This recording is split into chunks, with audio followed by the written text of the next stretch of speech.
અનંતકાળથી માણસ એક જ પ્રવૃત્તિ કરે છે. એક નાનકડા ગ્રંથની અંદર એનું આખું સર્વૈયું આપ્યું છે. અનંતકાળથી જીવ જે ગતિમાં ગયો એ ગતિમાં એણે એક જ કાર્ય કર્યું, સંશોધન સંશોધન સંશોધન. સુખનું એક સુખનું સંશોધન કરતો, એની પદ્ધતિ જુદી હોય એ વસ્તુ જુદી, પણ એ જુદા જુદા પ્રકારે જુદા જુદા સ્થાનમાં જુદી જુદી રીતે એ સુખનું સંશોધન કરતો હોય. હવે જેટલા પ્રેમથી અહીંયા આગળ આમ સૂતરફેણી આવે ને આમ ખાતો હોય માણસ કે મેસૂરના ભૂકા, ખાલી ભૂકો થઈ ગયો મેસૂર, તો એ ભૂકો થયેલો મેસૂર આમ ચપટી ભરીને ખાતો હોય એટલા જ રસથી એવો જ લાગતું સૂકું ઘાસ એ ગાયના ભાવમાં ખાતો હતો. એને સૂતરફેણી જ લાગતી હતી. એને એમ જ લાગે કે આ સરસ મજાની મીઠાઈ મને મળી ગઈ. ક્યાંક જતા આવતા સૂકું ઘાસ દેખાય એટલે ગાય અંદર જતી રહે ખેતરમાં અને છાવવા માંડે. એને સુખનું સાધન હતું. મરવાની ચિંતા કર્યા વગર પશુ પંખી કોઈ હોય તો આવું કંઈ ખાનપાનનો યોગ મળે તો એ માણસ રસ્તા પર આવી જાય. કેટલી વાર જોઈએ કે રસ્તા પર શેરડી હોય, શેરડી ઉપરથી ગાડી ફરી વળે, શેરડીનો મીઠો મીઠો રસ હાઈવે પર નીકળી જાય, કીડીઓના જથ્થા ત્યાં આગળ ભેગા થઈ જાય. ખબર ના હોય કે હાઈવે છે, અમારું આયુષ્ય કેટલું, પણ એને એ ખબર નથી. સુખની લાલસા એવી છે કે બીજું બધું ગૌણ, અને વિચારવાની શક્તિ નથી. જેની પાસે વિચારવાની શક્તિ છે એ પણ લાંબુ એટલું નથી વિચારતો કે પરિણામ શું આવશે. સુખના સંશોધનમાં પાગલ બનીને અંદર પડવાનું આ પ્રવૃત્તિ પહેલેથી ચાલી આવી છે. જ્ઞાનીઓ એમ કહે છે કે સુખ મળે કઈ રીતે, તો કે શાતાવેદન્ય કર્મના ઉદયથી સુખ મળે. સામાન્ય વ્યાખ્યા એવી કે તમને શાતાવેદન્ય કર્મનો ઉદય થાય એટલે તમને સુખની અનુભૂતિ થાય. કયું સુખ? પ્રાપ્ત થાય નહીં, અનુભવ થાય. પ્રાપ્તિનું સુખ અલગ હોય અને અનુભૂતિનું સુખ અલગ હોય. તો પ્રાપ્તિમાં કેટલીક ચીજો મળવા માત્રથી તમને સુખનો આમ ઝટકો લાગે, અનુભવ થાય. ખાલી માત્ર મનગમતી મીઠાઈ આજે બપોરે મેનુમાં છે એ ખબર સવારે 9 વાગે પડી અને વાપરવાનું 12:30 છે. સુખનો અનુભવ ક્યારથી શરૂ થાય? 9 વાગ્યાથી શરૂ થયો ને, અનુભવ થયો જ નથી. અનુભવ થયો જ નથી, પણ અનુભવનું કન્ફર્મેશન મળ્યું એટલે સુખનો અનુભવ 9 વાગે શરૂ થઈ ગયો. બરાબર છે. કાલે બપોરે 2 વાગે આપણી સર્જરી છે. દુઃખનો અનુભવ ક્યારથી શરૂ થાય? અશાતાનો ઉદય ક્યારથી છે મને કહો? અશાતા આ બહુ લોજિકલ વસ્તુ છે. આ ભૂમિકા હું એટલે કરું છું કે જે ઠાણંગનું હવે સૂત્ર આવે છે ને એમાં પદાર્થ બહુ સરસ મૂક્યો છે. જો આ લોજિક નહીં સમજાય તો આ પદાર્થ પણ નહીં બેસે. દુઃખનો અનુભવ ક્યારથી શરૂ થાય? બપોરે 2 વાગે આવતીકાલે સર્જરી. દુઃખનો અનુભવ આજે હોય કે મૂડ નથી, આવતીકાલે સર્જરી છે, કંઈ ચિંતા ના કરો, થઈ જશે, બધું સરસ થશે, કોઈ ચિંતા ના કરો. હવે આપણને કોઈ કહે ને તો દુઃખનો અનુભવ ઘટે. હા, આપણે ઓટીમાં ગયા, ડૉક્ટર, આપણે નર્વસ હોઈએ અને આપણને કોઈ કહેતું હોય કે ચિંતા ના કરો, થઈ જશે, સરસ થઈ જશે, તો આપણને હજી કન્સોલેશન લાગે. પણ ડૉક્ટર નર્વસ થઈ જાય અને નર્સ ડૉક્ટરને કહેતી હોય ચિંતા ના કરો, ભલે પેલું ઓપરેશન હોય, સરસ થઈ જશે, આપણું ટેન્શન વધે કે નહીં? બોલો. એટલે એકનો એક શબ્દ કોઈક વાર કન્સોલેશન આપે, કોઈક વાર કન્ફ્યુઝન વધારે. આપણે ઊભા થઈને ઓટીમાંથી ભાગી જઈએ કે મારે નથી કરાવવું. કારણ કે બહાર નીકળે આપણે ફૂલનો હાર તૈયાર જો કે શું છે કે જો સક્સેસફુલ તો ડૉક્ટરને, અનસક્સેસફુલ તો તને પહેરાવશું. આ ફૂલનો હાર ઉપયોગમાં આવવાનો નક્કી વાત. કેટલું ટેન્શન વધે. એટલે વાત એમ છે કે સુખનો અને દુઃખનો અનુભવ આ મેન્ટલ સ્ટેટ છે. મેન્ટલ સ્ટેટ આ એક કન્ફર્મ તમે ડેટા સમજી લો કે માનસિકતા છે અને એ સિવાય બીજું કશું નથી. મનમાં બેસી ગયું આ સુખ, મનમાં બેસી ગયું આ દુઃખ. એકની એક ચીજ તમે કન્ફર્મ તો કહો. તમે એવી 5 ચીજના નામ બોલો કે જે ચીજ કન્ફર્મ સુખ જ આપે. સુખ જ. દાખલા તરીકે ધાબળો. નવેમ્બર આવશે, ડિસેમ્બર આવશે, જાન્યુઆરી આવશે, ફેબ્રુઆરી આવશે, વાંધો નથી. પછી માર્ચ આવશે, પછી 41 ડિગ્રી આવશે, પછી 45 ડિગ્રી આવશે. કે હમણાં 2-3 મહિના બરાબર છે, બાકી ધાબળો ના જોઈએ. એટલે ધાબળો સુખનું સાધન સંપૂર્ણપણે નથી. તો પછી પતલા બાંડિયાના જેવા કપડાં, લિનનના કપડાં, તો કે ના એ પણ ના ચાલે. પછી સ્વેટર જોઈએ, કાન ટોપી જોઈએ, કંઈ વાંધો નહીં. તો તમને ગાડી સુખ આપે તો કે ગાડી સુખ આપે, બરાબર છે, પણ હવે ક્યાંક પોળમાં એવી જગ્યાએ જવાનું હોય તો એની કરતાં એક્ટિવા વધારે સારું. ત્યાં એક્ટિવા સુખ આપે ને, ગાડી સુખ ના આપે. ટર્ન મારવામાં એટલી વાર થાય કે એટલી વારમાં તો પરિમલ 4 રસ્તા પહોંચી જવાય. આમાં તો બહાર જ નથી નીકળાતું. કઈ રીતે નીકળવું? અને પાછળવાળા આગળવાળા હેરાન થઈ જાય. 14 ફૂટની ગલીમાં 18 ફૂટની ગાડી લેવાનો પ્રયત્ન કરે તો જાય ક્યાંથી? પાછા 2 બાજુ બધા ખુદાબક્ષો ઊભા જ હોય પોતપોતાનું નાખીને, આપણે જઈ ન શકીએ. ગાડી પણ સુખ કાયમ નથી આપતી. એક પણ ચીજ એવી તમને કન્ફર્મ નહીં મળે કે જે ચીજ કન્ફર્મ તમને સુખ આપશે. કે કેરીના રસનો વાટકો એ સુખ આપે? તો કે હા, એમાં તો ભલે સિઝનમાં મળે છે, આદરા પછી ન ખવાય એ વાત સાચી, બધી વાત સાચી. બોલો 12 મહિના ખવાતી હોત અને ભક્ષ્ય હોત તો 12 મહિના એ સુખ આપત કે ના આપત? ના આપત. કેરીનો વાટકો 6 વાટકા પીધા પછીનો 7મો વાટકો, બોલો સુખ આપે? તમે અપેક્ષા લગાડવી જ પડે કે ના ભૂખ લાગી હોય ને પહેલાં 2 વાટકામાંથી હોય તો બરાબર, ત્રીજો ચોથો પાંચમો, ત્રીજી અકળામણ આપે, ચોથો આફરો આપે, પાંચમો ઉપકા આપે, છઠ્ઠી ઉલટી આપે, પછી શું થાય? 7મામાં તો બોલવાનું જ નહીં, પછી બોલવાનું જ નહીં. એટલે 2-3 વાટકા બરાબર છે, પછી એક લિમિટ હોય. એટલે કેરીનો રસનો વાટકો, બાસુંદી, કોઈ સુખ નથી. સુખનું સાધન શું? આમાં લખ્યું છે સપ્તવિહે સાયાવેણી જસ અનુભાવે પન્નતે. શાતાવેદનીય કર્મ તમે બાંધ્યું હોય એનો અનુભવ તમને થાય તો એ 7 રીતે થઈ શકે.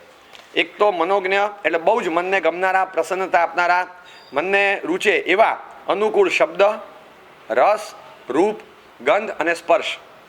આ 5 વસ્તુ, 5 ઇન્દ્રિયના અનુકૂળ વિષયો જે તમને અનુકૂળતા આપશે. એટલે અનુકૂળતાનું કન્ફર્મેશન પણ આપે ને તો તમને સુખનો અનુભવ જાણે શરૂ થઈ ગયો. ભલે 12 વાગે મળવાનું છે, મ્યુઝિક શો સાંજે 7 વાગે શરૂ થાય, પણ 4 વાગ્યાથી આપણને આમ એક્સાઇટમેન્ટ અનુભવ થોડોક આમ શાતાવેનો થતો હોય એવું તમને ફીલ થાય, એવું થયા કરે. અચાનક તમે જુઓ એકદમ આમ માસકમણ હોય, 28માં ઉપવાસે ઊભા થવાના હોશ નથી, 29માં ઉપવાસે હોશ નથી, 30માં ઉપવાસે સાંજ પછી એકદમ આમ એનર્જી આવવા માંડે. અનુભવમાં આવ્યું, ખબર છે? એનર્જી અમને સવારે એકદમ આમ નાના મારે પૂજા કરવી છે, પહેલાં હું પૂજા કરી આવું, નાના મારા પાસે લઈ જાઓ, સાહેબના પચકાણથી થયું છે, આપણે પહેલાં પચકાણ લઈ લઈએ. હવે આ બધી એનર્જી ક્યાંથી આવી? તો કે ખબર નહીં, એ મગનું પાણી મગજમાં આવ્યું ત્યારથી એનર્જી આવી ગઈ છે. જેમ જેમ જેમ તો મગનું પાણી પહેલાં તો કે ત્યારે છે ને યોજનો દૂર લાગતું હતું, હવે તો એમ લાગે કે વેદ દૂર છે. ખાલી હાથ લઉં એટલી વારમાં મગનું પાણી હાથમાં, એટલે મગનું પાણી પીવાનું છે, પીવાનું છે, પીવાનું છે. બસ એ ખાલી કલ્પના આવીને કન્ફર્મેશન મળ્યું મને કે હમણાં લઉં એટલી વાર, 7:45, 7:45 તો મગનું પાણી પી લીધું હશે. એ કન્ફર્મેશનથી સુખનો અનુભવ શરૂ થઈ જાય છે. એટલે અનુકૂળ વિષય ઇન્દ્રિયને મળનારો હોય તો એકદમ જ ગરમી બહુ હોય ને 45 ડિગ્રીમાં 45 ડિગ્રી જેટલી જ લાગે, પણ તમને જોજો અનુભવમાં આવશે. લોજિકલ એનાલિસિસ કરશો તો, તર્કબદ્ધ પૃથ્થકરણ કરો તમારા અનુભવનું. માર્ચ મહિનાની બીજા અઠવાડિયામાં પહેલી વાર ફિગર 43ને ટચ થયો. 43 ડિગ્રી માર્ચ મહિનાના બીજા અઠવાડિયામાં 43. કાળઝાળ અને છાપામાં આવવા માંડ્યું કે જૂનના ત્રીજા અઠવાડિયા સુધી પારો 41થી નીચે નહીં જાય. હવે આ જે 43 છે ને એ તમને 47 જેવા લાગે, કારણ કે હવે 3 મહિના દેખાય છે. હવે જૂન મહિનાના પહેલા અઠવાડિયામાં 41 ડિગ્રી છે, અને ત્યાં છાપામાં આવ્યું કે હવે ગરમીના વળતા પાણી 3 દિવસમાં પારો 35-36 પહોંચી જશે. એ 41 તમને 37 જેવા લાગે, તમે જોજો. હવે વાંધો નહીં, આમ બહુ ભયંકર છે. આ ઉનાળો બહુ ગરમી હતી, બહુ ગરમી, ભારે ગરમી હતી. એક તો છે ને મૂર્ખામી કોઈ દિવસ એવી ન કરવી. બુદ્ધિનું લક્ષણ એ છે કે એક દુઃખે એકે વાર દુઃખી ન થાય, અને કદાચ ઓછી બુદ્ધિવાળો હોય તો એક દુઃખે 1 વાર દુઃખી થાય. બુદ્ધિ વગરનો હોય ને એ એક દુઃખે 3 વાર દુઃખી થાય. સપ્ટેમ્બરમાં વિચારે વાંચ્યું છાપું, ભયંકર ગરમી આવવાની છે, ભયંકર. અત્યારથી મૂળ ખલાસ. એટલે આવે એ પહેલાં કલ્પનાથી દુઃખી થાય, આવે ત્યારે ભોગવીને દુઃખી થાય. અને હવે નવેમ્બર ડિસેમ્બરમાં કેવો ગાભા કાઢે એવો વરસાદ પડ્યો છે, અને ઉનાળો કેવો ગયો, હેરાન કરી નાખ્યા. ઓક્ટોબર નવેમ્બરમાં હવે ક્યાં કંઈ છે, પણ યાદ કરીને ત્રીજી વાર દુઃખી થાય. આવી મૂર્ખામી ક્યારેય નહીં કરવી. હવે આ માણસ દુઃખી જ રહેવાનો. અનુકૂળ શબ્દ, રૂપ, રસ, ગંધ, સ્પર્શ, આ 5 અનુકૂળ મળશે ને તોય દુઃખી રહેવાનો. બોલો એનું કારણ 6થા નંબરમાં મૂક્યું, મનોદશા. તમારી માનસિક સુખ અને પછી વાચિક સુખ કાંઈક નથી લખતા, કાંઈક નથી લખતા. આમાં 7 રીતે તમને શાતાવેદ્યનો સપ્તવિહે સાયાવેણી જસ અનુભાવે પન્નતે.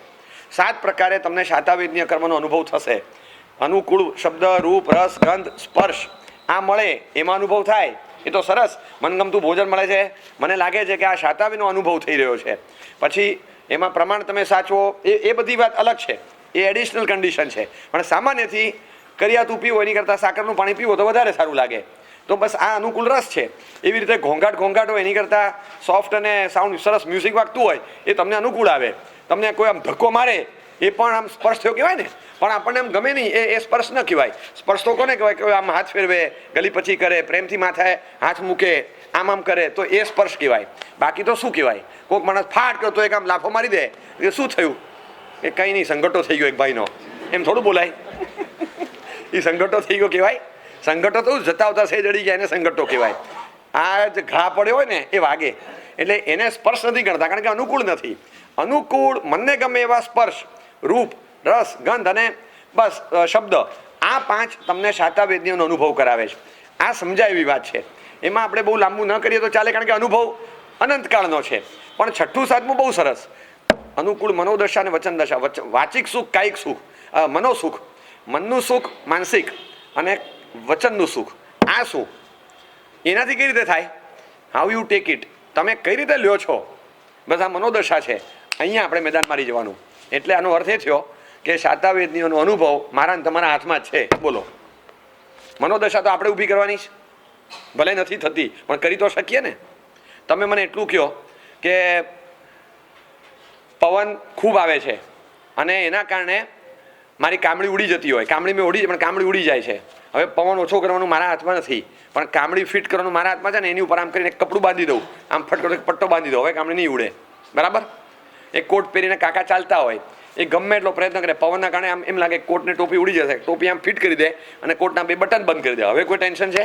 હવે પવનને જે કરવું, સાયક્લોન આવે, કાકા ઉડી જશે, કોટ નહીં ઉડે, એ નક્કી વાત. બરાબર?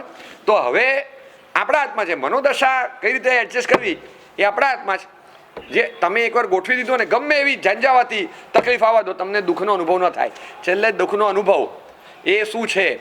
પાછળ આનાથી જ રિવર્સ પ્રતિકૂળ મન વચન, પ્રતિકૂળ 5 ઇન્દ્રિયના પ્રતિકૂળ વિષયો, તમને ગમે નહીં એવો સ્પર્શ, લાફો માર્યો હોય, તમને ગમે નહીં એવો સ્વાદ, ડબલ 3 ગણું મરચું નાખીને શાક આપે ઊંધિયાનું, પણ તમને તો આખા ઊંધિયામાં ન વટાણાનો સ્વાદ આવે, ન કટકાનો સ્વાદ આવે, ન મુઠિયાનો સ્વાદ આવે, તમને મરચાનો સ્વાદ આવે.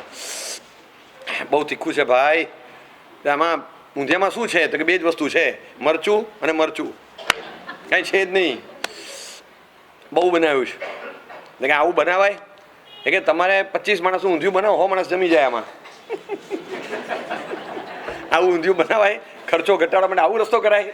આપણે હેરાન થઈ ગયા. હવે આમાં કેટલી સરસ વસ્તુ, પણ એમાં ખાલી ચપટી મરચું વધારે પડ્યું, એમાં તો કેવા હેરાન થઈ ગયા. એક ચપટી, અડધી ચમચી, 1 ચમચી મરચું વધારે પડી ગયું, એમાં હેરાન થઈ ગયા. એટલે આ ઘણીવાર આપણને અનુભવ થાય કે આપણે જે દાળ લીધી, કે આપણે જે વસ્તુ લીધું ને એ લઈએ ત્યારે એમાં આવડો મોટો મીઠાનો ગાંગડો નીકળે અને પછી ખાઈએ બધું ખારું ખારું થઈ ગયું. બહુ સોલ્ટ છે. તો મમ્મી તો આવ્યું જ નહીં, બોલો સોલ્ટ વગર ખાતો હોય, ઓગળ્યું નહોતું અને આખો ગાંગડો મારા મોઢામાં આવ્યો. હવે આ હેરાન કરી નાખે. પ્રતિકૂળ સ્વાદ વસ્તુની મજા બગાડે. તમને એમ લાગે અશાતાનો અનુભવ થાય છે. પ્રતિકૂળ સ્પર્શ, પ્રતિકૂળ શબ્દ, પ્રતિકૂળ ગંધ, આ બધા જ તમને ગમે નહીં. એકદમ આમ કોવાયેલી કૂતરીનું મળદું પડ્યું છે, મરેલા 4 ઉંદરડા પડ્યા છે, છી, આ પ્રતિકૂળ દ્રશ્ય છે, એ ગમતું નથી. વિકરાળ બળી ગયેલો ચહેરો, ગમે એવો રૂપાળો હતો, હવે જોવો નથી ગમતો. આ પ્રતિકૂળ રૂપ છે. તમને એ જોઈને અશાતા ઉપજે છે. માણસનું ઓપરેશન કરવું પડે એવી દશા છે, એક્સિડન્ટ કેસ છે અને હજી તો એને હોસ્પિટલાઇઝ કર્યો છે. એ વખતે તમે જોવા જાઓ ને તો 3, 4, 5 જગ્યાએ લોહી નીકળતું હોય ને ડાચા ફાટેલા હોય, હોરર પિક્ચરનું સીન લાગે, તમને ગભરામણ થઈ જાય. આ પ્રતિકૂળ દ્રશ્ય છે. તો આનાથી તમને સુખનો નહીં થાય અનુભવ, આ દુઃખનો અનુભવ કરાવે છે. આ મનોદશા છે. તો પ્રતિકૂળ વિષયો મળે એ માનસિક દુઃખ અને વાચિક દુઃખ, વચનનું દુઃખ, આ 7 અશાતાનો અનુભવ કરાવે છે. પેરેલલ એટલે ચલાવું છું બંને સૂત્ર, કારણ કે કનેક્ટેડ છે. 7 અનુકૂળ હોય, 5 ઇન્દ્રિયોના અનુકૂળ વિષયો, માનસિક સુખ, વચનનું સુખ, આ શાતાવેદનીનો અનુભવ કરાવે.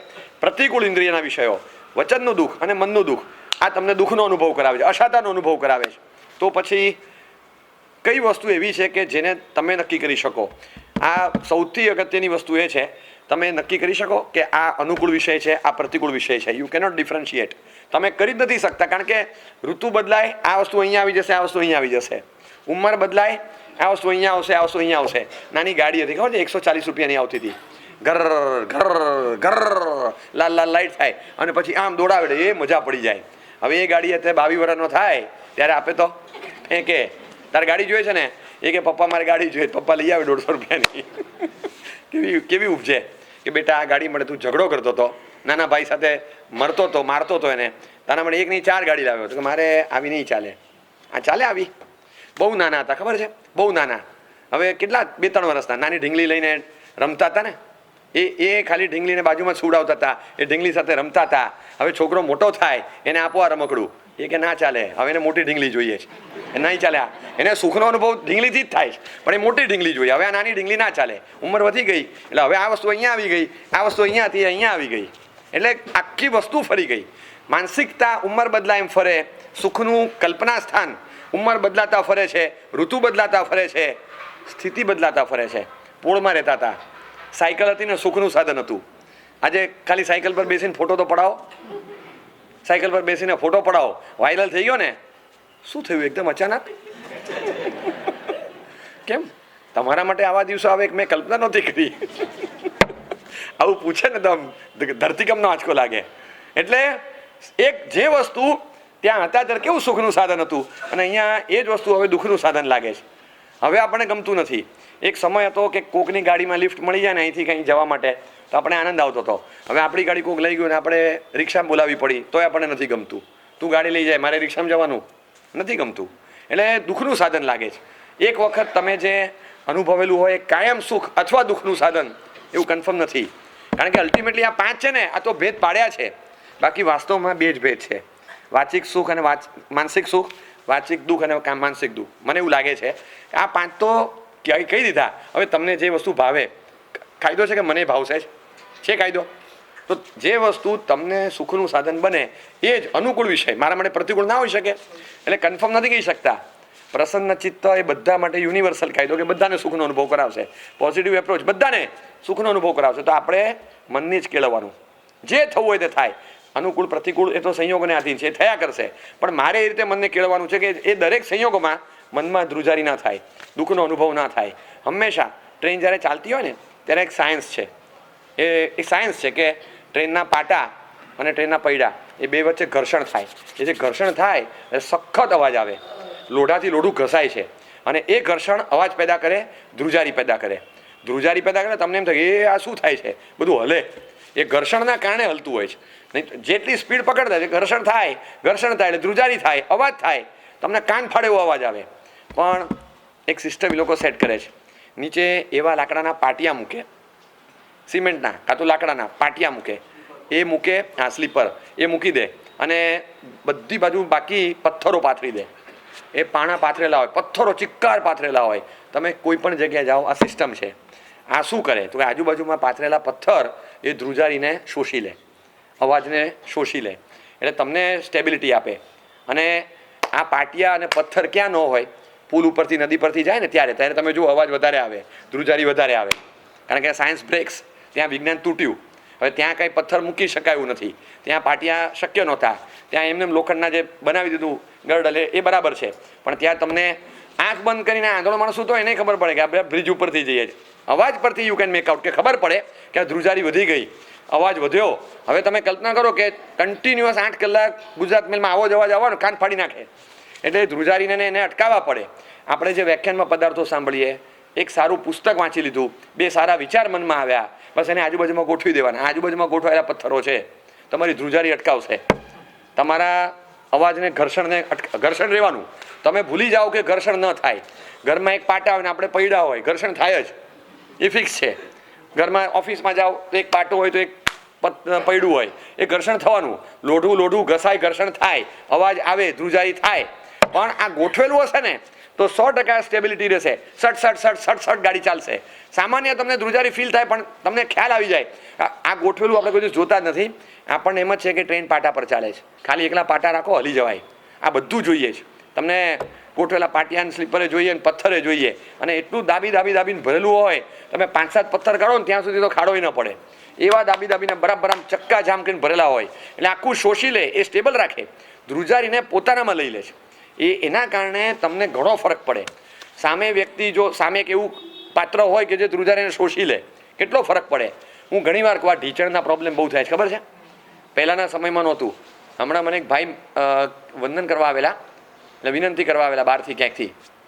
એમાં જે વડીલ હતા 84, આમ જે રીતે ખમાસમણ આપી નીચે બેઠા, હું માની નથી શકતો 84 ખમા. હું 84 નો થઈશ, હું કન્ફર્મ મને લાગે આવી રીતે ખમાસમણ ના આપી શકું. કમ્પ્લીટ ઊભા વંદન, નીચે બેસી ગયા. મને કહે સાહેબ પધારો.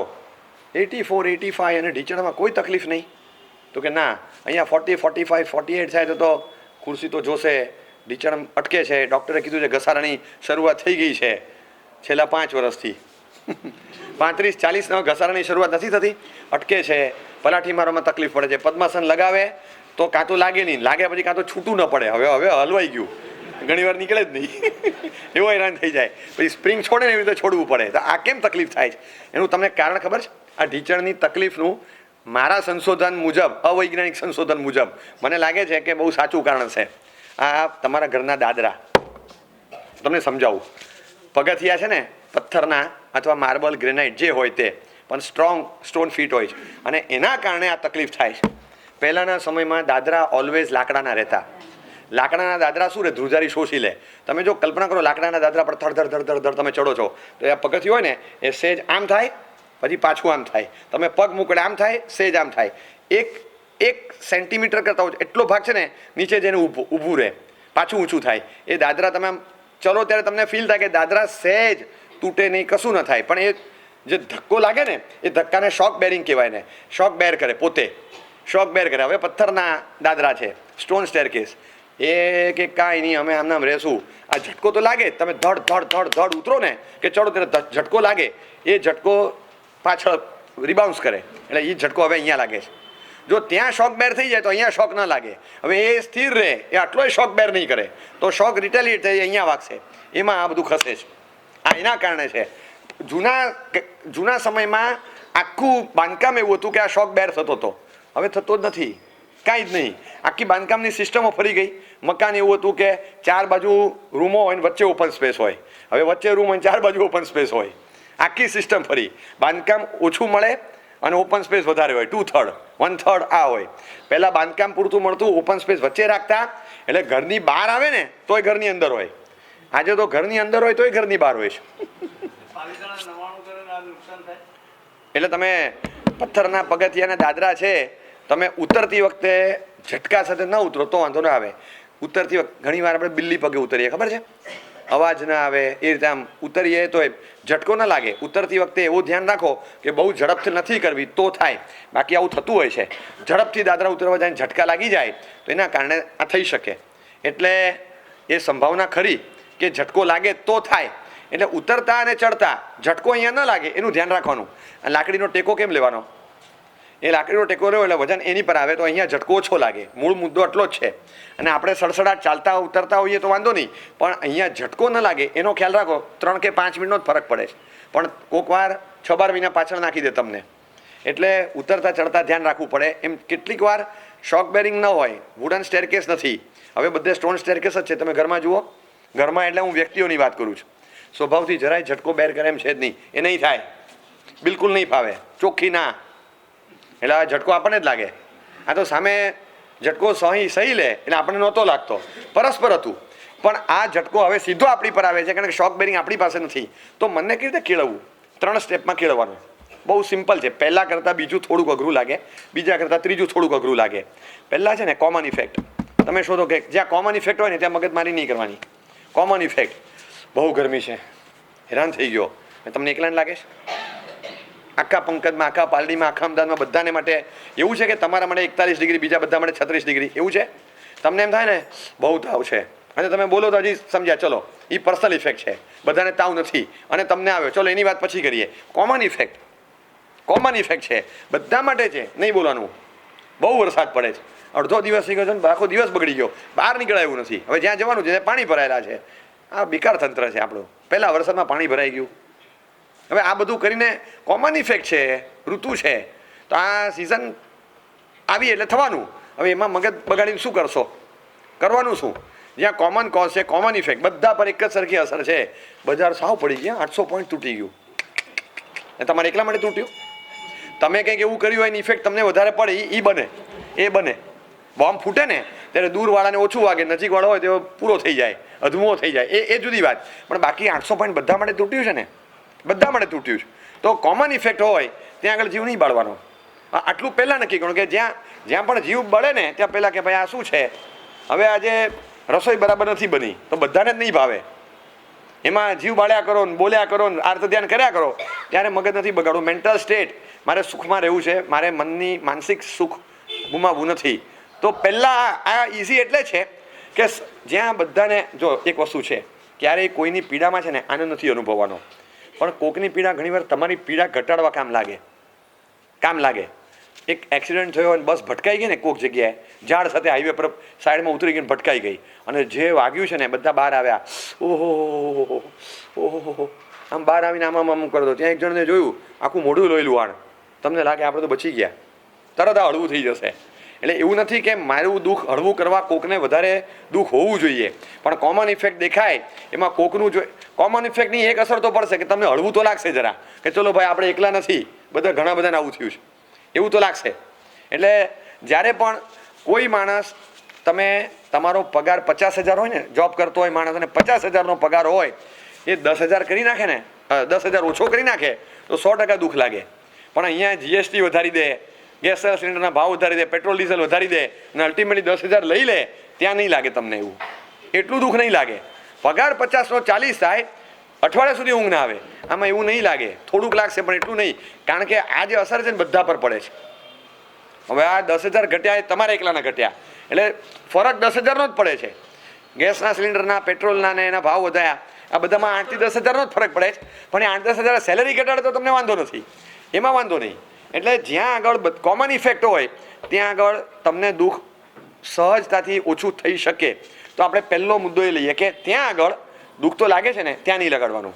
કોમન ઇફેક્ટ છે ભાઈ, બધાને લાગે, એમાં શું કામ બધાની પર આવ્યું છે ને, તો મારું પણ આવ્યું, કંઈ વાંધો નહીં, આ ચાલ્યું, એમ કરીને પહેલાં મનને ત્યાં ખીળવવાનું કે કોમન ઇફેક્ટ હોય ત્યાં. જ્યાં આગળ કોમન ઇફેક્ટ નથી, સ્પેસિફિક ઇફેક્ટ હોય તો એના મુદ્દા શોધવાના. બીજા નંબરમાં કે કોમન ઇફેક્ટ નથી અને સ્પેસિફિક વ્યક્તિગત ઇફેક્ટ આવે છે, તો એને સમસ્યા તરીકે જોવાને બદલે હવે એ દશાનો પ્લસ પોઈન્ટ શું છે એ જુઓ. આવક ઓછી થઈ ગઈ, 40% ઘટી ગઈ સીધી આવક. ખબર નહીં પહેલાં જે રીતે થતું હતું હમણાં નથી ચાલતું. આવક સીધી 100 ને બદલે 60 રૂપિયા થઈ ગઈ, 40% આવક ઘટી. ઘણા અનનેસેસરી પાપ બચી ગયા. જો આ ફરવા જવાના હતા વેકેશનમાં, દિવાળીમાં, આ વખતે બધે કહી દીધું કે આપણે નથી જવું. કેમ બધે નથી જવું? કારણે આપ્યું છે કે દિવાળીના પ્રવચન છે ને, આપણે નથી જવું, પણ હકીકતમાં ખબર છે કે કેમ નથી જતો. બસ બચી ગયો હું પાપથી. આ વખતે બહાર ખાવા જવું હોય ને તોય ના પડ્યું કે ભાઈ નથી જવું. તો આ ઘણા પાપથી અનાયાસે બચી ગયો. બહુ સારું થયું. આ પોઝિટિવ. હવે સમસ્યા છે તો એને પોઝિટિવલી કઈ રીતે લેશો બોલો? સમસ્યા છે જ તો પોઝિટિવલી કઈ રીતે લેવાની, એમાં શું કરવાનું? એટલે તમે એમ વિચારો કે આ સમસ્યા છે એના પોઝિટિવ આઉટલુક તમે જોશો તો તમને લાગશે કે કંઈ વાંધો નથી, તકલીફ નથી, કોઈ નથી. ભદ્રસુરીશ્વરજી મહારાજ હતા, ઓમકાર સુરી મહારાજના ગુરુ મહારાજ. એ આ યશોજય સુરી, એમના ગુરુ ઓમકાર સુરી, એમના ગુરુ ભદ્રસુરી. બહુ વયોવૃદ્ધ ઉંમરે, એટલે 80+ હતા ત્યારે એમની આંખોની રોશની ચાલી ગઈ ઓલ ઓફ ધ સડન. ડીસાની બાજુ બહુ રહેલા, એટલે ભક્ત વર્ગ બધો ત્યાંનો હોય ને, એમને બહુ જ આમ માનતો હોય. લોકો આમ ત્રાસી ગયા, એમ તો અરે સાહેબ આવું થયું, આપનું વિઝન ગયું, સાહેબ આપને આમ થયું. અને આંખ ચાલી જાય અને વયોવૃદ્ધ અવસ્થા, તમારે ગળામાંથી છે પાણી પણ વાપરવું હોય, નો ડાઉટ કે શિષ્યો સરસ સેવા કરતા હોય, પણ તમારી પરાધીનતા તો ખરી ને. એ આવે ને કાઢી આપે, રાહ તો જોવાની, તમને કહેવાનું, ઈશારો કરવાનો. તમે જાતે આમથી એમ પગ લાંબો ન કરી શકો. તમને થાય કે સામે સ્થાપના ચાલી હશે તો પડી જશે, તો વાગી જશે, તો કંઈક પગ લાગશે તો આશા ન થશે, તો જો તો કંઈ છે નહીં ને, પાટ ઉપર પગ લાંબો કરું છું, આમ પૂછવું પડે. આટલી નાની વસ્તુમાં પડખું ફરવું હોય તો એ ચેક કરવું પડે કે ભાઈ પાટ પૂરી થઈ ગઈ કે શું થયું. તમને સતત અને ઇનસિક્યોરિટી ફિલિંગ 24 કલાકનું રહે. આંખ બંધ હોય કે ખુલ્લી હોય, બંધ જ હોય છે. એટલે નેત્રની રોશની જાય, બહુ કલ્પનાતીત દુઃખની અનુભૂતિ થાય. એ સમયમાં ખૂબ પ્રસન્ન હતા, પચાવેલું સંયમ, ખૂબ પ્રસન્ન, કંઈ જ અસર નહીં. ભક્તો આવે, રડે, હસે ખાલી ભદ્રસુરી. એ કે શેના માટે ચિંતા કરો છો? કોઈ ચિંતા નહીં. કુદરત કેટલાક સંકેતિક ભાષામાં તમને 2 વાક્યનો ઉપદેશ આપે, એને ઝીલી લેવાના. This is not a problem, this is an opportunity. This is not a problem, this is an opportunity. આ તો તક છે, આ તો તકદીર છે. આને તકલીફ કઈ રીતે કહેવાય? હવે તકલીફ કહેવાય એને તકદીર કહેવાય. તમે કઈ રીતે લો છો? એ કે ભદ્રસુરી બહારની દુનિયામાં બહુ જોયું, 85 વર્ષ થયા, હવે બહારનું જોવાનું બંધ કર, અંદરનું જોવાનું શરૂ કર. આંતરચક્ષુ ખોલ, બહારના ચક્ષુ બંધ કરી દે. કુદરતે વ્યવસ્થા કરી આપી. આપણે બંધ કરતા નથી બહારના ચક્ષુ, બહારનું જ જોયા કરીએ છીએ. તો અંદર જોશું ક્યારે? અંદર ડોક્યું નથી થતું. કુદરતે અનુકૂળતા કરી આપી છે કે હવે ઉંમર થઈ, અંદરનું જોવાનું શરૂ કર. અને ખરેખર બહારનું જોવાનું કુદરતી રીતે બંધ થઈ ગયું. બહુ સારું.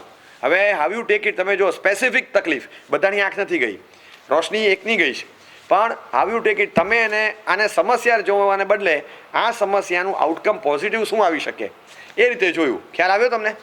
આ સમસ્યાનું પોઝિટિવ આઉટકમ શું આવે આ રીતે તમે જોયું તો બહુ સરસ, બહુ સારું થયું. હવે સમજો કે ઘરમાં કોઈ પ્રસંગ છે, મહેમાનો આવવાના છે, લોડ ઘણો રહેશે. એ જ વખતે તમને 6 ડિગ્રી 5 ડિગ્રી એવો તાવ ને ટાઇફોઇડ ચડી ગયો, 6 દિવસ ઘરમાં પડ્યા રહેવું પડ્યું. હવે ઘરમાં હેરાન ના થઈ જવાય? થાય કે નહીં બોલો? આવું થાય તો ખરા ટાઈમે જ પ્રસંગે જ તાવ આવ્યો, પ્રસંગે જ તાવ આવ્યો, પ્રસંગે જ તાવ આવ્યો. હવે એ વખતે વિચારો કે કેટલો કામનો લોડ હતો, તમારે કાંઈ કરવું પડ્યું? આરામ થયો? આટલી બધી ઘરમાં મહેમાનો આવવાની અવર જવર, આટલો લોડ હોય કામનો, ત્યારે ઘરના બેન પોતે આરામ કરે, ખાલી તમે સુતારો અડધો કલાક, એ તમે આ શું પડ્યા છો, ઊભા થાવ, આરામ પછી કરજો, અત્યારે ઘરમાં ઘણું કામ છે, ઊભા થાવ. 1 મિનિટમાં પણ કોઈ ઊભું કરે કે નહીં? અને નહીં તો આળસુના પીરમાં ખપાવી દે. ખબર છે અત્યારે કોઈ કહે છે આળસુના પીર છે? અને એક સળીના 2 ટુકડા કર્યા વગર શાંતિથી આપણે પડ્યા રહ્યા. બોલો, હવે આ પોઝિટિવ આઉટકમ છે માંદગીનું. જુઓ ને, એ રીતે જુઓ, કોઈ તકલીફ નથી, શાંતિથી તમે આ જોશો ને, તમને સમસ્યા હળવી લાગશે, બહુ હળવી લાગશે. ક્યારેક જે સમસ્યા છે એ સમસ્યાના પોઝિટિવ આઉટલુકમાં તમે જુઓ, પોઝિટિવ આઉટલુકમાં કાંઈ જ કરવાની જરૂર નહીં, અને બસ બેઠા છો. તમને જે સમસ્યા છે એની કરતાં અતિ વકરેલી સમસ્યા એવી જ કોની છે એ વિચારો. 2 લાખનું દેવું છે, 22 લાખના દેવાવાળા નજર સામે રાખો, તમને ખ્યાલ આવશે કે સરખી સ્થિતિમાં છીએ, મારે 2 લાખ ચૂકવવાના, 22 બાકી છે. એની પર શું વીતતું હશે? એનો સ્ટ્રેસ, એનું ભાર, એનું દબાણ, એનું પ્રેશર, એ જે ફીલ કરે છે મારે 10% છે ને 100%નું છે, તો તમને હળવું લાગશે, હંમેશા હળવું લાગશે. ક્યાંક લપસી ગયા, પડી ગયા, પ્લાસ્ટર થયું, અને પ્લાસ્ટર થવાના કારણે પગ લાંબો કરીને બેઠા રહેવાનું. હવે 2 મહિના ઘરે છીએ, 2 મહિના ઘરે બેઠા રહેવાનું. આકરું લાગે કે નહીં? હવે આ પાછું બધાને નથી થતું. આ દાદરા પરથી બધા ગયા, હું જ લપસી ગયો. પાણી તો બધા માટે હતું, મારો પગ જ લપસી ગયો. પહેલાં પાણી હતું, બીજો એની પરથી ગયો ત્યારે પાણી પહોળું થયું, ત્રીજાએ પાણી લાંબુ કર્યું અને મારો પગ લપસી ગયો. આગળવાળાએ ગોઠવી રાખ્યું કે પાછળ આવ અને લપસ જા. હા, એ લોકોના પગ પડ્યા તો ખાલી પગલા પડ્યા, હું પડ્યો તો ઢગલો થઈને પડ્યો. હવે આવું કેમ? હવે જીવ નહીં બાળો, ખાલી પથારીમાં પડ્યા આપણે પડ્યા રહેવાનું, 2 મહિના પડ્યા રહેવાનું પથારીમાં, એમ જીવ નહીં બાળોનો. બારી ખોલો, સામે જો આ પીપળાનું ઝાડ છે, તમે જન્મ થયો ને ત્યારથી આ ઝાડ ઊભું છે, બરાબર છે? ક્યાંય હલે છે? પથારીવશ છે ને બિચારું, આને કહેવાય ને પથારીવશ. સ્થાવરકા એટલે શું છે? Bed ridden, it can't move, એક ડગલું નહીં જઈ શકે, કાંઈ જ નહીં. મારે ક્યાંય જવાતું નથી. આ જાય છે 40-50 વર્ષથી આપણે જોઈએ છે, અને બાપુજી કહેતા હતા કે હું નાનો હતો ત્યારથી તો જોઉં છું. હવે 80 વર્ષથી આ ઝાડ અહીંયા હોય અને હજી ખબર નહીં કેટલા વર્ષ રહેશે. આ ઝાડને કેટલા વર્ષનું પ્લાસ્ટર છે અને કેટલા વર્ષની મૂવમેન્ટ વગરની અવસ્થા છે. સ્થિર રહે તે સ્થાવર. હવે કાયમ માટે એને કેદ મળી ગઈ, બરાબર? એની આસપાસથી લોકો નીકળે કરે, એ કાંઈ કરતું નથી. એની સામે તમે વિચારો, જસ્ટ 2 months, 2 મહિના બહુ જ રસપૂર્વક સચિત વાપરું છું. વારંવાર રસપૂર્વક સચિત વાપરવાથી એકેન્દ્રની અવસ્થા મળે, તો આવી અવસ્થા મળે. એની કરતાં સારું છે કે મને અત્યારે 2 મહિનામાં પતી ગયું. આની દશા જોઉં ને તો લાગે આ ઝાડમાં પણ જીવ છે, એને સમજણ પડે કે ન પડે, પણ પીડા સ્થિરતાની કેટલી છે. મારે તો 2 મહિના છે, 2 મહિના પછી 2 મહિના માટે આંશિક અંશમાં થોડો ઘણો સ્થાવર જેવો થયો છું, પણ બાકી તો હાલતો ચાલતો હરતો ફરતો છું. અને અહીંયા બીજું બધું કરી શકું, બોલી શકું, જોઈ શકું, સાંભળી શકું, બધું કરી શકું. એને તો કંટાળો આવે તો શું કરી શકે? એને મળવા કોણ આવે? ઝાડને મળવા કોણ આવે? મને તો મળવાય કોક આવશે. કંઈ ચિંતા નથી. એને જોવો તમે, અતિ વકરેલી અવસ્થાની પીડા છે. તમે એને એઝ્યુમ કરો, આ પીડા કેટલી હળવી લાગે, બહુ હળવી લાગશે. અભિક્ષણમ સચિત્ત ભક્ષણમ, વારંવાર અભિક્ષણ એટલે વારંવાર સચિતનું ભક્ષણ કરવાથી એકેન્દ્રીય અવસ્થામાં જવાનું થાય. સચિત રસપૂર્વક વારંવાર વાપરે. સફરજન લીધું ચાવી ગયો, આ લીધું ચાવી ગયો. સચિત વારંવાર રસપૂર્વક વાપર્યા જ કરે. આપણે ત્યાં સચિતનો ત્યાગ કીધો છે, તો સચિતનો ત્યાગ નથી કરતા તો કંઈક તો મળશે. વારંવાર પ્રચુર રસપૂર્વક એકેન્દ્રનું એટલે પેલા સચિતનું ભક્ષણ કર્યા જ કરે તો એકેન્દ્રીય અવસ્થામાં જવાનું થાય. એવું કરીને જીવ ગયો હશે. આપણે એનામાંથી એ જોવાનું કે આ અવસ્થા તો ભયંકર ત્રાસદાયી છે. 2 મહિનામાં થાકી ગયો, આટલા વર્ષ શું થાય મારું? થાય શું? હજી તમને કહું, ખીલે બાંધેલી ભેંસ હોય ને એના જેવી અવસ્થા છે. પાણીનું પૂર આવે છે, દેખાય છે, અને છતાં તણાઈ જાય. બોલો, કાંઈ કરી શકે છે? બીજી છૂટી ભેંસ ભાગી ગઈ. આ ખીલે બંધાયેલી ભેંસ કંઈ કરી શકી? કોઈ કુવાડી લઈને ચોપ કરવા આવે ને કાપવા આવે ને ઝાડ, આપણને કોઈ મારવા આવે આપણે ભાગી જઈએ. આ ઝાડ ભાગી શકે? કુવાડી લઈને કોઈ આવે તો કપાઈ જાય છે. ખીલે બાંધેલી ભેંસ છે, શું કરે? આ દ્રશ્ય જોઈને આપણે થાય કે ભગવાન કરીને કોઈ દિવસ આ એકેન્દ્રની ગતિમાં નથી જવું. મને તો બહુ સારું છે. કોઈ પૂછે તમારે 2 મહિના પ્લાસ્ટર, તો ખાલી 2 જ મહિના આ ઝાડની સામે જુઓ, ઘણો સુખી છું. તમને હળવું લાગશે. હું તમને કહું, બોલા 5 મિનિટમાં સમજાયું, હળવું લાગે છે કે નહીં લાગે છે? હવે વાંધો નહીં, હવે તો વાંધો નહીં. વિચાર એવો નહીં કરો કે ક્યારે મને પ્લાસ્ટર થાય. એવું આમ ઉત્સુક નહીં થવાનું, પણ પ્લાસ્ટર થાય ત્યારે આ વિચાર ટકાવી રાખવાનો. પ્રિપેરેશન, આ તો પથ્થરો ગોઠવવાના છે. કોક વાર ઘર્ષણ વધે તો ધ્રુજારી ઓછી થાય. આ તો બધા પથ્થરને પાટિયા ગોઠવવા જેવું છે. સમજણના પથ્થર, સમજણના પાટિયા ગોઠવીને રાખો, સ્ટેબિલાઇઝ કરશે. ત્યાં તમને ત્યાં એ સમયમાં કામ લાગશે. થઈ શકે, કોઈ વાંધો નથી. એટલે તમે દ્રશ્ય જુઓ, મને આમ થઈ ગયું, મને તેમ થઈ ગયું, મને આવું થઈ ગયું, મને તેવું થઈ ગયું. આ દ્રશ્ય જોતા જોતા આમ લાગે. આજે સવારે હમણાં ઘરે પગલાં કરીને આવ્યો હતો. બહારથી આવ્યા હોય મહેમાનો, કેટલો સરસ, અંદાજ 20-22 વર્ષનો છોકરો. મને કહે સાહેબ વાસક્ષમ નાખી આપો, અહીંથી બોલાવ્યો છે સાહેબ, બંને કિડની ફેલ છે. એક વાક્ય કીધું ને ખાલી કાનમાં, આમ બેચેની થઈ જાય, તમને નૌકારસી ગળે ન ઉતરે. કે આમ લાગે કે એની પીડા શું હશે, ઉંમર શું છે, એની દશા શું. તમે વિચારો એ શુગર વધી ગઈ, તમને કોલેસ્ટ્રોલ આવી ગયું, ઉંમર 60 થઈને તમારી. હવે તમે મને કહો કે ક્યાં સુધી રાહ જોવે. તમે 15 વર્ષના થયા ત્યારથી ધમાચકડી બોલાવતા હતા. હવે 60 વર્ષે પહેલાં ધમાચકડીનું રિઝલ્ટ આપ્યું, તો પછી ના, તમે 60ના ત્યાં સુધી ધમાલ જ બોલાવી છે એકલી. તમે કંઈ વિચાર નથી કરો. મેંદા લોંદા, મેંદા લોંદા, મેંદા ને લોંદા ઠોકે જ જાય. અને પછી તમને જો ન આવે તો ક્યારે આવે? એવું તો નથી હું ખાઉં બાજુવાળાને બ્લોકેજ આવી જાય, એ મને જ આવે ને. હવે અત્યાર સુધી ફાફડા જલેબી ખાધે રાખ્યા, હવે અચ્છા બહુ તળેલું ખાધું, બહુ તળેલું ખાધું. અત્યાર સુધી ચાલવા નહોતા જતા, એક્ટિવા જિંદાબાદ, ગાડી પરમાં જ જવાનું, હાલવાનું નહીં, ક્યાંય કશો પરિશ્રમ લેવાનો નહીં. અને પછી થાય એક લેવલ છે, થવાનું છે. એટલે જ્યાં આગળ આવું દેખાય ને, હવે અતિ વકરેલી પીડા નાની ઉંમરમાં દેખાય, તમને હળવું લાગે, એમ કે આપણે તો કાંઈ નથી, આમાં છે શું, આમાં શું થઈ ગયું. જ્યાં તમારી સ્પિરિટ જાગે એટલે મનને સ્ટેબિલાઇઝ કરવાનું. પહેલા નંબરમાં કોમન ઇફેક્ટ જ્યાં હોય ત્યાં. બીજા નંબરમાં અનકોમન ઇફેક્ટ જ્યાં દેખાય ને એની સાથે સરખાવો, તમને હળવું લાગશે. ત્રીજા નંબરમાં સેલ્ફ ગોલ. સેલ્ફ ગોલ એટલે ખબર, ફૂટબોલની ભાષામાં પોતે જ એવું કરવા જાય અને પોતાનાથી જ રિવર્સ આ બધું ગોલ થઈ જાય જે સામેવાળાએ કરવાનો હતો, એને સેલ્ફ ગોલ કહેવાય. હિટ વિકેટ કહેવાય ને, હિટ વિકેટ. પોતે બેટ બોલને મારવા ગયા, એમાં સ્ટમ્પને વાગી ગયું અને વિકેટ પડી ગઈ. આના જેવું તમે કંઈક અહીંયા રમતો હોય ખેલાડી આ બાજુથી, તો એને સામી નેટમાં બોલ નાખવાનો હોય. હવે એણે મેદાનમાં એવી રીતે બોલ માર્યો કે ભૂલમાં આ બાજુ નેટમાં જતો રહ્યો, તો ગોલ ઓનો થઈ ગયો સામેવાળાનો, સ્કોરિંગ એનું વધ્યું, અને સેલ્ફ ગોલ કહેવાય. હવે આ કરાય? આ કરાય આવું? કેટલીક વાર આપણાથી આ સેલ્ફ ગોલ કહેવાય. તમે સોદો કર્યો અને એટલું ઊંધું પડ્યું, બધું ગયું, આ સેલ્ફ ગોલ જ કહેવાય. આ સેલ્ફ ગોલ છે. આ કશું જ નહીં. ઘરમાં બધાએ ના પાડી હતી કે તું મહેરબાની કર, તું અત્યારે છે ને ખાલી રૂપમાં આંધળો નહીં થા, આમાં લગ્ન ન કરાય, હું તને સમજીને કહીએ છીએ, હું અહીંયા જ કરીશ. હવે બધાની નાની ઉપરવટ કર્યા અને પછી જે કંઈ પણ થયું એની ફરિયાદ ન હોય, સેલ્ફ ગોલ કહેવાય એને. આપણે જ કર્યા છે, બધાની નાની ઉપરવટ જઈને કર્યા છે. તો પછી તમારે આ નેટમાં નાખવાનું, તો નાખ્યું આ નેટમાં, અને પછી તમે કહો કે હવે મારે આમ છે, હવે મારે તેમ છે. This is self goal. આપણે આપણી મેળે પાત્ર પસંદ કર્યું, 4 અનુભવીની સલાહને અવગણી દીધી કે બધી વાત તમારી સાચી છે, પણ હવે અત્યારે સિલેક્શન હું કરું છું અને મારી તૈયારી છે, જે પડસેવા દેવા છે. બોલવું કેટલું સહેલું, પડસેવા દેવા છે, પણ જ્યારે પડસેવા દેવાતા નથી ત્યારે એ પડસેવા દેવા છે. પણ પછી કે કેમ બધું કહેતો તો પડસેવા દેવા છે, હા પણ આવું પડશે એવું નહોતું ધાર્યું, આવું પડશે એવું નહોતું ધાર્યું, તો શું કરે બોલો? ત્યારે હેરાન થાય ને, ત્યારે પસંદ. પછી એકદમ મને મજા નથી આવતી, ક્યાંય મજા નથી, ખોટું થઈ ગયું, બધા કહેતા હતા, હવે કંઈ વાંધો નહીં. આ સેલ્ફ ગોલ.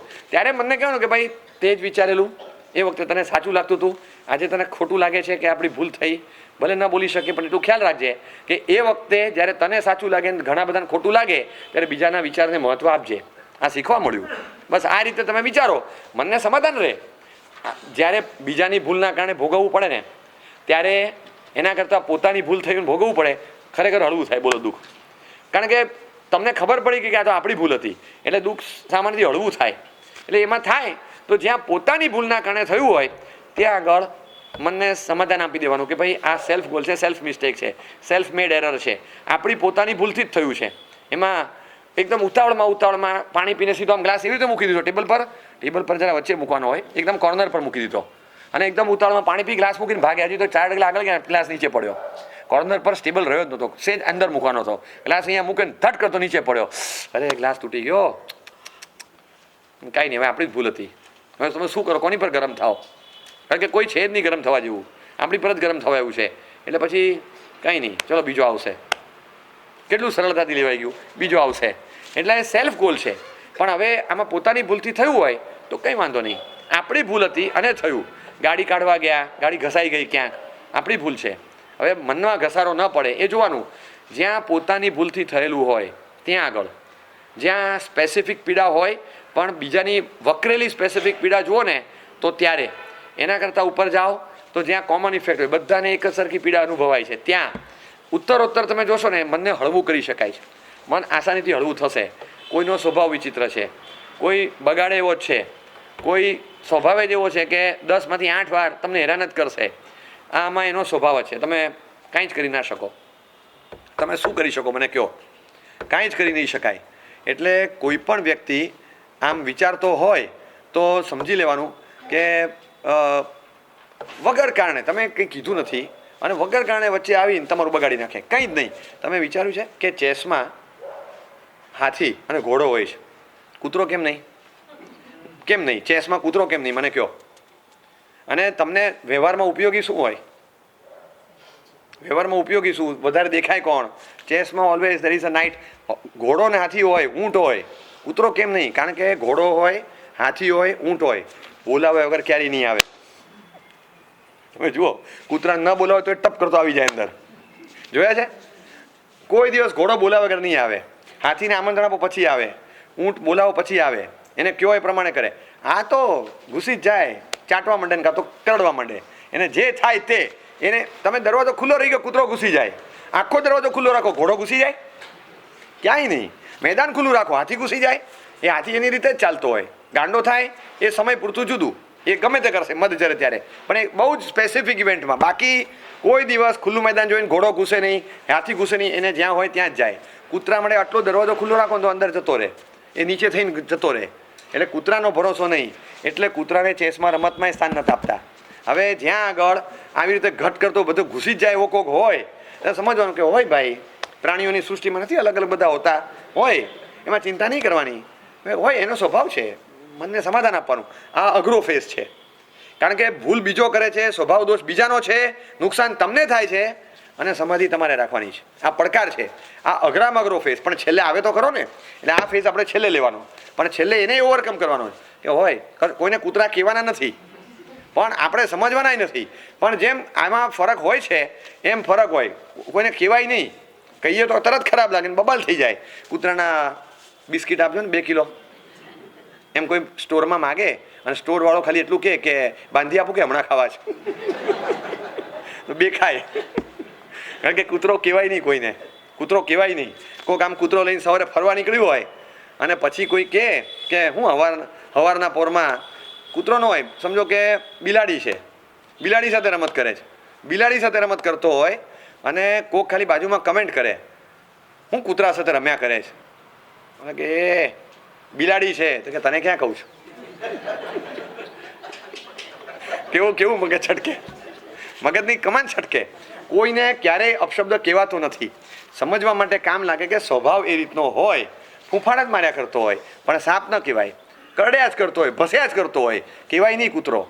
પણ આપણે સમજવાનું કે જેમ પ્રાણી સૃષ્ટિમાં કેટલાકનો સ્વભાવ એવો હોય રે, તો આપણે એને સ્વીકારીએ છીએ એવી રીતે આપણે સ્વીકારવાનું. એ સમય સંજોગ નહીં જોઈએ. રાત્રે 2:45 વાગે ભસાય નહીં, સોસાયટીમાં બધા સૂતા હોય, કૂતરાને ખબર હોય, એ સાંજે રાત્રે બાંગ પોકારવા બેસી જાય. 3 વાગે કેવું જોરથી ભસે કે ઘરમાં 3 જણા ગુજરી ગયા હોય ને કોઈ શોક મનાવતું હોય ને એવી રીતે ભસે.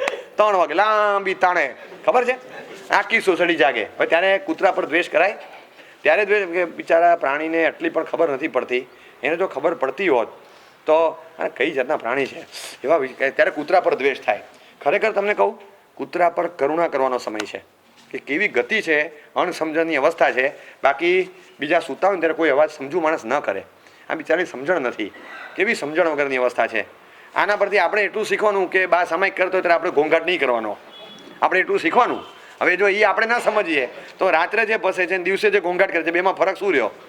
શું ફરક રહ્યો મને કહો? આપણે નથી સમજતા. આપણે ઘોંઘાટ કરીએ, બીજાને હેરાન થાય તો પાછા ત્યારે આપણે ઉપદેશ આપીએ, ભાઈ અવાજ નહીં કરને, મારે સામાયિક કરું છું. તો તમારે છે ને અપાસામાં જઈને સામાયિક કરવાનું. આ ઘર છે, અપાસરો નથી. તમે સામાયિક લો એટલે આખું ઘર અપાસરો ન બની જાય. આપણે તો મોઢે ચોપડાવી દઈએ મોટી બાને. મોટી બા સામાયિક કરે તો રહે એનામાં, જો અવાજ તો થયા કરે.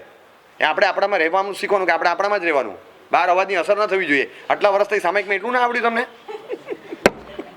એટલે એ સ્થિર રહેવો જોઈએ. હું હિંચકો હલાવું તો એનો કૌશક ભાંગવો ના જોઈએ. હવે આપણે એક તો હિંચકા પર કૌશક કરવાનો, એમાં હિંચકો હલે નહીં એ જોવાનું, અને બીજો હલાવ્યા કરતો હોય તો શું કરો?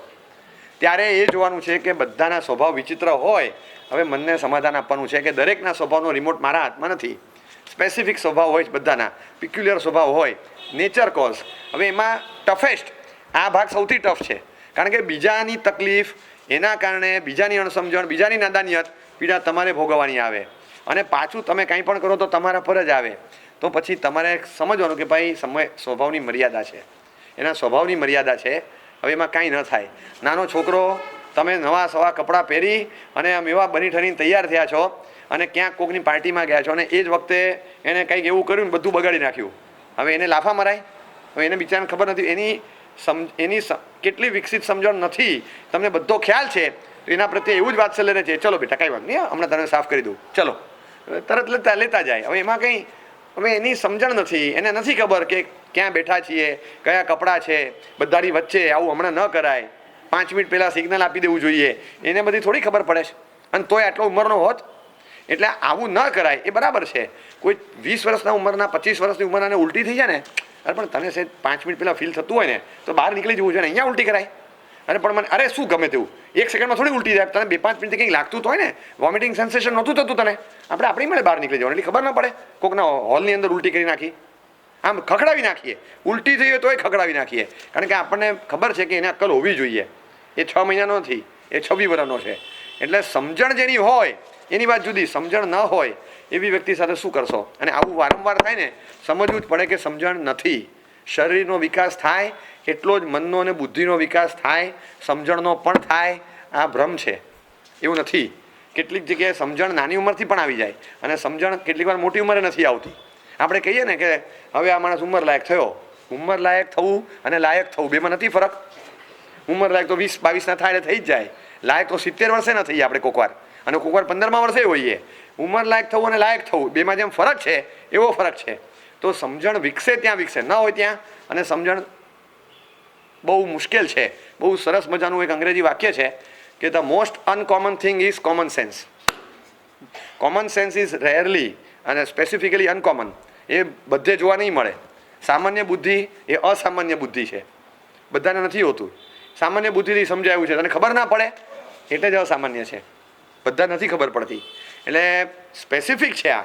તો એને મનમાં કંઈક થયું ને એને ઉથલ પાથલ કરી, અસર આપણે ભોગવવી પડી.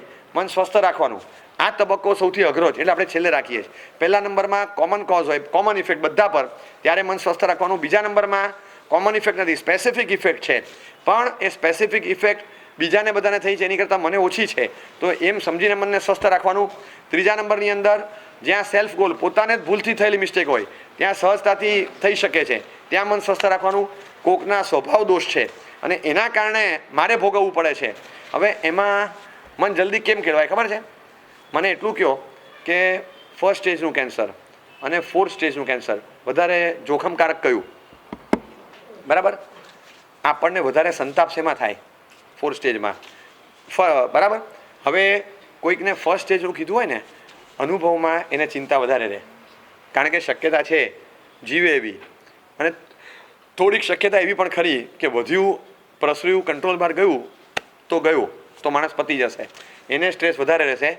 4th સ્ટેજવાળાને એટલો સ્ટ્રેસ નહીં રહે, કારણ કે રિઝલ્ટ ક્લિયર છે. સ્વીકારવું અઘરું નથી, સહેલું છે. સમજ્યા તમે? તમે અનુભવમાં આવશો ને ત્યારે ખબર પડે કે કોઈક જગ્યાએ આવું ચાલતું હોય. હવે આમાં તમે જો, તમારે કરવું હોય તો કરો, બધું જ કરો, ખાલી પીડા આપવાની, કશું જ થાય એમ નથી. જે રીતે ફેલાયું છે ને કંઈ જ થશે નહીં. બોલો તો મેન્ટલી એક્સેપ્ટન્સ બહુ સહેલું પડે ત્યાં આગળ.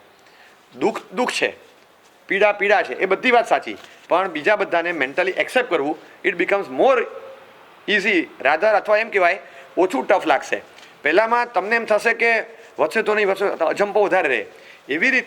એવી રીતે જ્યાં સ્વભાવ એટલો બધો ખરાબ છે કે હવે ઇરિવર્સિબલ કન્ડિશન ચેન્જ થાય એમ છે જ નહીં. હવે આમાં તમે કાંઈ ફેરફાર કરી શકો એમ નથી. શું કરો તમે? કોઈ શક્યતા જ નથી. હું એને સમજાવું છું, એને મારા સે પાસે લઈ ગયો, મેં એને શિબિરમાં મોકલ્યો તો કોઈ અસર નહીં એને. હવે કોઈ અસર આ કંઈ સમજતો નથી, આ ન સમજે. હું ચોખ્ખું કહું કે this is a PDF file. Edit થાય ના થાય, આખી ખોલવી પડે તમારે નવેસરથી. હવે આ પીડીએફ ફાઇલ હોય, કેટલીક ઓપન ફાઇલ હોય, એમાં તમે ફેરફાર કરો. હવે આ પીડીએફ ફાઇલમાં તમે ફેરફાર કરવા જાઓ, આનું ખુલતું જ નથી, આવું થતું જ નથી. યુ એક્સેપ્ટ ધ ફેક્ટ કે ભાઈ નહીં ફેરફાર થાય, એવી રીતે સ્વીકારવું પડે.